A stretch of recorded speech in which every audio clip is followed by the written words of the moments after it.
গ্রেফতার নেতাকর্মীদের মুক্তি ও মামলা প্রত্যাহারের দাবিতে জাতীয় প্রেস ক্লাবের সামনে প্রতিবাদ সমাবেশ বিএনপির।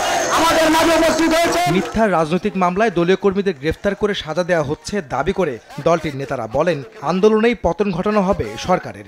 বিএনপির স্থায়ী কমিটির সদস্য মির্জা আব্বাস দাবি করেন, দ্বাদশ জাতীয় সংসদ নির্বাচনের মতোই উপজেলা নির্বাচনেও ভোট দেবে না জনগণ। প্রতীকবিহীন উপজেলা নির্বাচন ফাঁদ ফেলেছিলেন, বিএনপিকেও নির্বাচনে নেবেন, কিন্তু বিএনপি নির্বাচন প্রত্যাখ্যান করেছে। যেই নির্বাচনে জনগণ ভোট দিতে পারবে না, সেই নির্বাচনের প্রয়োজন বাংলাদেশে নাই। 7ই জানুয়ারি কি ভোট দিতে গিয়েছিল লোকজন?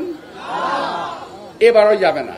এদিকে বিএনপির প্রতিষ্ঠাতা জিয়াউর রহমানের সমাধিতে শ্রদ্ধা জানিয়ে বিএনপির আরেক স্থায়ী কমিটির সদস্য ডক্টর মঈন খান বলেন, ক্ষমতার কাঠামো পরিবর্তন করতেই আন্দোলন করছে বিএনপি। সরকার ষড়যন্ত্রের কথা কেন বলছে?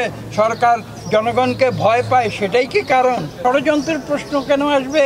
বাম ডান মধ্য সবাই তো প্রকাশ্যে বলছে যে এই সরকার বাংলাদেশকে ধ্বংস করে দিয়েছে। সরকার পতন না হওয়া পর্যন্ত রাজপথের আন্দোলন চলবে বলেও হুঁশিয়ারি দেন বিএনপি নেতারা। প্রকাশ্যে এই অপকর্মগুলো। আহমেদ সালেহীন, সময় সংবাদ, ঢাকা।